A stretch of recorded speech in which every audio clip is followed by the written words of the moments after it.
Bonjour à tous. Écoutez, je voudrais remercier le comité organisateur de nous donner l'occasion de venir présenter une publication qui est produite par l'Institut national de santé publique, donc dans un contexte hors académique. Alors, ça risque d'avoir je ne dirais pas un décalage, mais voyons, c'est une autre perspective. Voilà. Alors, ma collègue Roselyne et moi, nous sommes venus vous présenter Avenue politique, une publication qui va paraître en juin, en français et en anglais.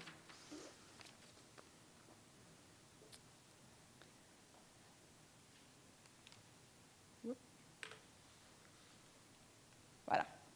Alors, rapidement, un petit retour sur le mandat et la mission de l'INSPQ. L'INSPQ est un centre d'expertise et de référence en matière de santé publique au Québec.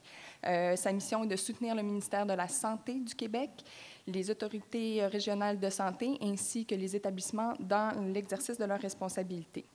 Le mandat de cette publication-là nous a été confié par le ministère de la Santé et Services sociaux, de la Direction générale de santé publique. Et c'est un document qui souhaitait mieux, parce que le ministère, en fait, souhaitait mieux comprendre les interventions politiques possibles de réduction des inégalités sociales de santé compte tenu de leur ampleur au Québec. Par ce mandat, plus largement, on voulait sensibiliser les acteurs gouvernementaux eu égard à l'impact des politiques publiques sur la santé, mais les inégalités sociales en particulier. Et aussi, on voulait alimenter les réflexions ministérielles relatives à la réduction des ISS, notamment dans le cadre de la révision prochaine du Programme national de santé publique du Québec. Alors, rapidement, quelques objectifs. Alors, comme je vous disais, c'est un document de sensibilisation à l'enjeu des ISS. Alors, pour ce faire, on documente les ISS, mais bon, il ne s'agit pas là d'un grand portrait de surveillance, là, c'est vraiment un portrait général, en fait, et parce que l'objectif principal était de rendre compte de l'éventail des possibles, l'éventail des politiques qu'on voit à l'étranger, notamment, donc les politiques dites prometteuses qui sont implantées ailleurs, mais aussi dégager le potentiel de certaines initiatives québécoises susceptibles de venir contribuer à la lutte aux ISS. Vous le savez, l'intervention gouvernementale pour réduire les ISS est loin d'être univoque, c'est très complexe et ça passe nécessairement par un ensemble d'interventions. Et c'est pour ça que rapidement, au fil de notre recension des politiques publiques, on est arrivé à les catégoriser en deux grandes catégories qui viennent structurer le document, soit d'une part les pays qui ont adopté une politique gouvernementale systématique et globale des ISS. Ces politiques dites globales peuvent être parfois portées par le secteur de la santé publique, parfois par la tête du gouvernement dans son ensemble. Et également, mais on ne voulait pas passer sous silence toutes les politiques qui, parallèlement à ces approches globales-là, des politiques qui agissent de façon sectorielle ou intersectorielle sur des déterminants précis de la santé. Et même, et à ce titre, peuvent contribuer à la lutte aux ISS, même si elles ne les visent pas explicitement. Alors, approche méthodologique, écoutez, d'entrée de jeu, il est important de spécifier que notre publication ne constitue pas une revue systématique, mais bien véritablement une revue narrative de la littérature grise et scientifique. Il ne s'agit pas non plus d'une analyse fine de politique publique, mais plutôt d'un survol. C'était vraiment d'essayer de dégager l'éventail. Pour s'assurer toutefois que cet éventail-là soit le plus complet possible, nous avons consulté beaucoup de plusieurs experts et d'universitaires qui œuvrent dans le domaine des politiques publiques et dont leurs intérêts de recherche portent aussi sur les ISS. Par rapport aux limites, bon, très certainement, étant donné l'étendue du sujet couvert, des problématiques soulevées, bon, c'est un propos qui est essentiellement descriptif. Et aussi, malheureusement, nous n'avons pas abordé toute la question de l'ensemble des politiques fiscales, qui très certainement peuvent avoir un impact direct sur les ISS. Et en termes de revenus, mais étant donné la complexité, et c'est ça, à un moment donné, il fallait faire des choix. Voilà. Vous dire que, d'entrée de jeu, notre document commence par quelques repères sur les liens entre les ISS, l'action sectorielle et politique sociale. Par souci d'économie, parce que vous connaissez la problématique, on va sauter très rapidement. Aussi, M. Raphaël a fait un très, très bon résumé de l'importance de tenir compte de la prise en compte élargie du contexte sociopolitique, les enjeux de pouvoir, d'exclusion, Peut-être souligner l'importance aussi dans la littérature des approches de santé dans toutes les politiques et d'évaluation d'impact sur la santé qui peuvent constituer des leviers d'action sur les ISS. Alors, en arrivant au cœur du document, avant de passer la parole à ma collègue Roselyne, juste quelques mots sur l'approche québécoise. Bon, d'entrée de jeu, de reconnaître que le Québec n'a pas de politique publique qui vise spécifiquement ou globalement la réduction des ISS. De même, il n'y a pas un suivi officiel des ISS et n'a pas établi des objectifs de réduction. Cela dit, quand même, il y a une stratégie qui est en cours d'élaboration suite à une collaboration entre le ministère de la Santé, des Services sociaux, la table de concertation de surveillance et l'NSPQ, alors c'est une stratégie de surveillance des ISS qui va s'attarder à 18 indicateurs précis de réduction en matière d'ISS, de surveillance des ISS. Par ailleurs, souligner par contre qu'il y a plusieurs politiques qui peuvent avoir un effet réel et qu'en ce sens-là, le Québec a développé un modèle de protection sociale qui, oui, est libéral, mais qui a certainement certains éléments de politique qui s'inscrivent davantage dans la lignée des propositions débattues en Europe, ce qui peut peut-être parfois le distinguer du contexte nord-américain. Roselyne? Ah non, c'est ça. Pardon. Voyons. Est-ce que j'ai sauté trop rapidement? Oui, pardon. Désolée. Oui, je suis en train, j'ai oublié un gros morceau. Désolée, j'ai sauté une grosse diapo. En fait, pour ce qui est aussi important de souligner dans le cas québécois que, bon, il y a deux initiatives, il y a certaines initiatives d'action intersectorielle, entre autres l'article 54 de la Loi sur la santé publique, qui stipule que le ministre de la Santé doit être consulté lors de l'élaboration des mesures prévues par les lois et règlements qui pourraient avoir un impact significatif sur la santé de la population et que cet article-là conduit au développement de l'implantation d'un mécanisme intragouvernemental d'évaluation d'impact sur la santé, dont l'un des objectifs est explicitement celui de contribuer à la réduction des ISS. Également, il y a la loi 112 qui possède son corollaire de l'article 54 et qui a aussi donné lieu à la stratégie nationale de lutte contre la pauvreté et l'exclusion sociale et qui est adoptée en 2002 et qui visait à amener progressivement le Québec d'ici 10 ans au nombre des nations industrialisées comptant le moins de pauvreté. Également, il y a certaines initiatives du secteur de la santé publique qui sont à souligner. D'abord, le Programme national de santé publique du Québec, dont qui identifie clairement qu'un des 4 grands défis de sa programmation en fait, vise ce défi-là, c'est la réduction des inégalités sociales de santé.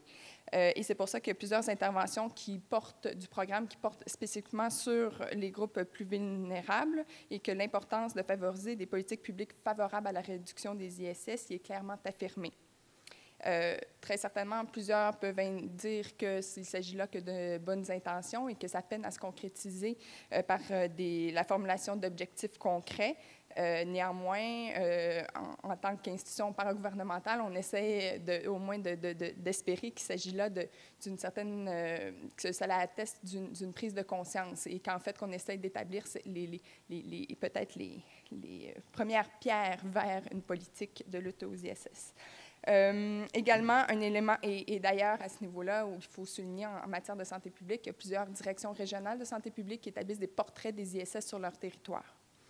Et un dernier élément de contexte très important, c'est le contexte canadien, en fait, qui vient par les transferts, par le partage des compétences et par les programmes qui sont mis en place, très certainement teinter les capacités du gouvernement québécois d'agir. Donc, notre document présente d'abord 6 pays qui sont reconnus pour leur expérience de lutte aux ISS. On les liste ici.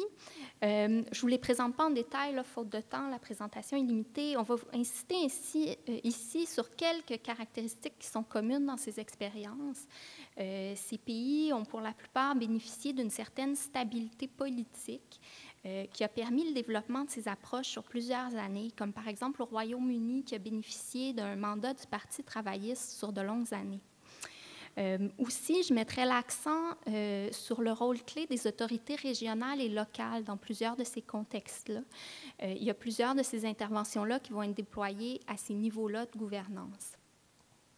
Donc, plus globalement, notre examen des expériences étrangères globales révèle qu'il peut être difficile de rejoindre les groupes les plus défavorisés uniquement avec une stratégie universelle. Parce que ce type d'approche-là va rejoindre souvent mieux les groupes favorisés que les groupes défavorisés. Le défi ici, c'est de trouver un équilibre entre des mesures universelles qui, généralement, rejoignent mieux les groupes favorisés avec des mesures qui seraient proportionnellement ciblées selon le gradient pour mieux rejoindre aussi les groupes plus défavorisés qui sont plus difficiles à rejoindre. Ici, il faut porter une attention particulière à ne pas stigmatiser ces populations défavorisées, par exemple, avec des interventions qui cibleraient uniquement des populations défavorisées, par exemple. Donc, pour s'inspirer plus concrètement, quelques exemples ici, vous les connaissez sans doute. Je mentionne par exemple la politique globale de réduction des ISS du Royaume-Uni qui est implantée depuis 1999 avec des objectifs nationaux quantifiés. Il y a aussi la Finlande avec son approche de santé dans toutes les politiques, ou encore la Nouvelle-Zélande qui a une approche qui cible les Maoris en raison de la persistance d'un écart entre la population Maori et les non-Maoris en termes de santé. C'est intéressant en particulier pour nous au Québec, aussi au Canada, puisqu'on a un écart quand même alarmant entre les populations autochtones et le reste de la population. Dans un deuxième temps, dans notre document, on a fait une recension d'interventions qui influencent des déterminants de la santé au Québec et ailleurs. Donc, les interventions recensées ici portent sur les dimensions qui sont listées. Ces approches par déterminants sont portées par différents secteurs qui incluent le secteur de la santé. Souvent, elles ne vont pas viser en premier lieu les ISS ou la santé, comme par exemple des mesures de soutien aux revenus ou des mesures de revitalisation des municipalités. Il y a certaines de ces mesures, par exemple, qui vont mettre l'accent sur la prospérité ou encore le développement économique, qui vont avoir évidemment un impact indirect sur les ISS et la santé. Il y a plusieurs de ces interventions qui sont fondées sur des approches par milieu, comme par exemple le développement des communautés, qui vont inclure plusieurs déterminants de la santé et qui sont pensés d'emblée comme des projets intersectoriels. Donc, notre document recense là, plus de 60 interventions québécoises. Je ne vais pas vous faire ici une liste d'épiceries de toutes ces interventions. Je veux attirer votre attention sur certaines interventions qui font en sorte que certains disent que le Québec se démarque en Amérique du Nord en matière de politique sociale. Donc, par exemple, je pense au régime québécois d'assurance parentale pour les congés parentaux des travailleurs. Aussi, dans une optique de rompre le lien intergénérationnel de la pauvreté, il y a les services de garde à contribution réduite qui ont été créés. Ce sont les places là, de garderie à 7 $ par jour.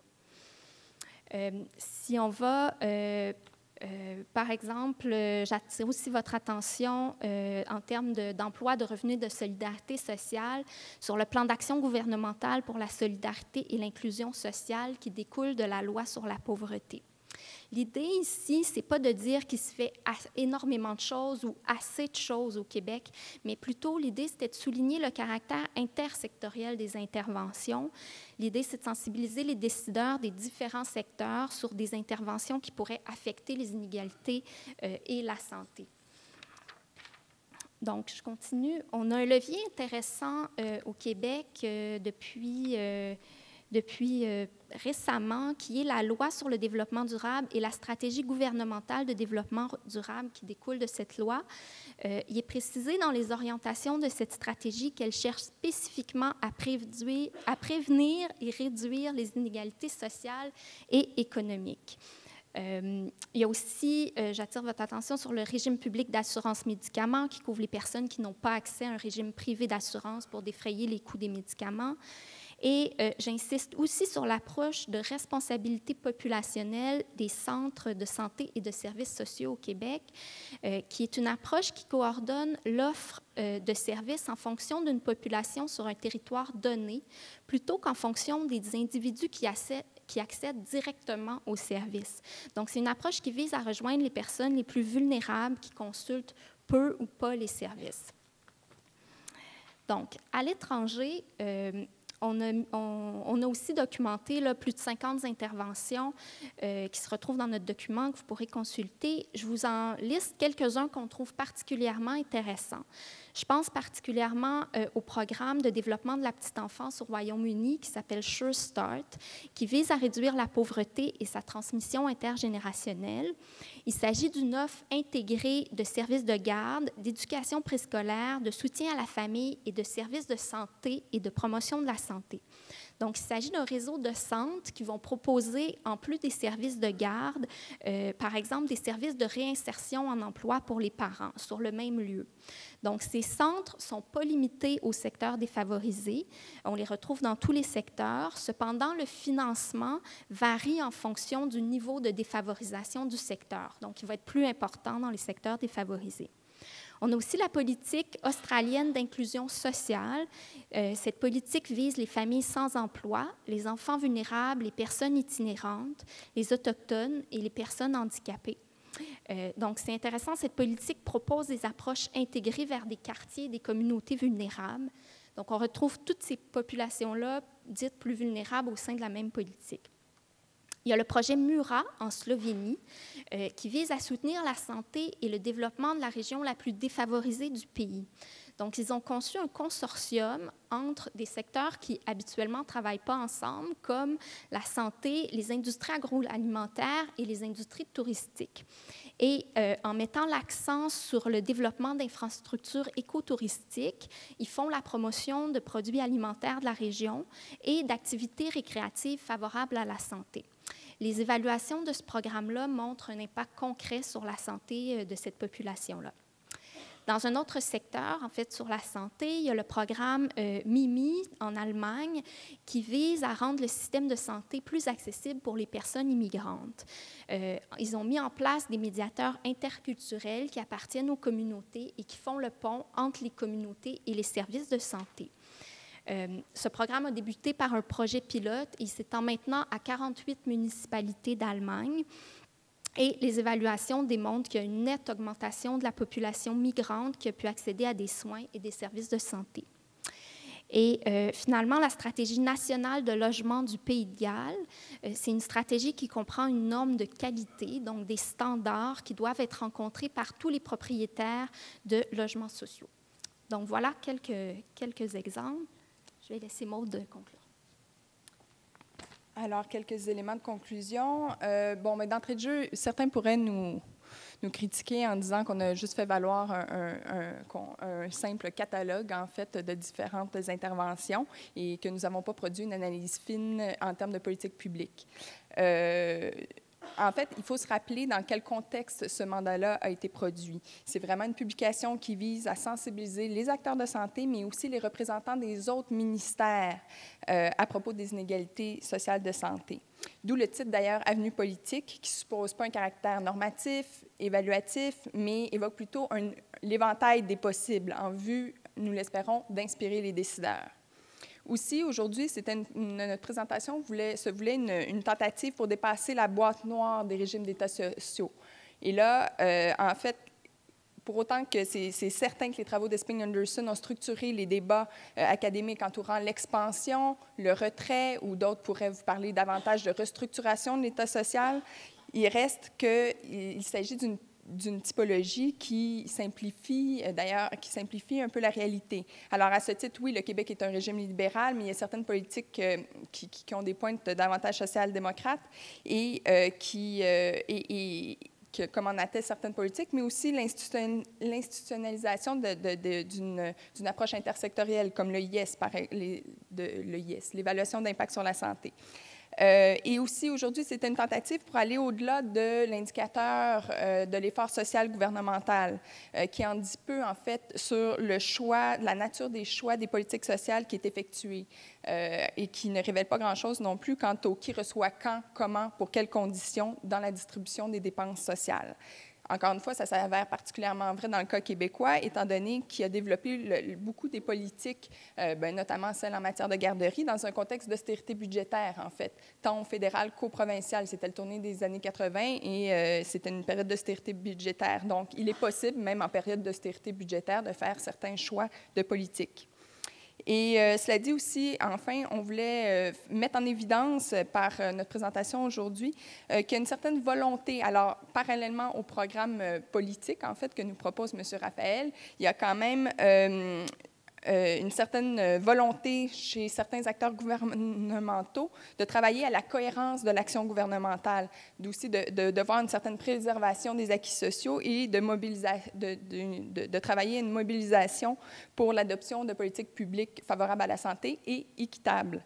Alors, et sans le travail de ces entrepreneurs, en Sciences Po, on parle beaucoup d'entrepreneurs de politique, le constat désolant sur l'inaction gouvernementale en matière d'ISS serait fort probablement pire. Alors, voilà. Oui, peut mentionner également que cette publication qui va sortir en juin est traduite aussi en anglais.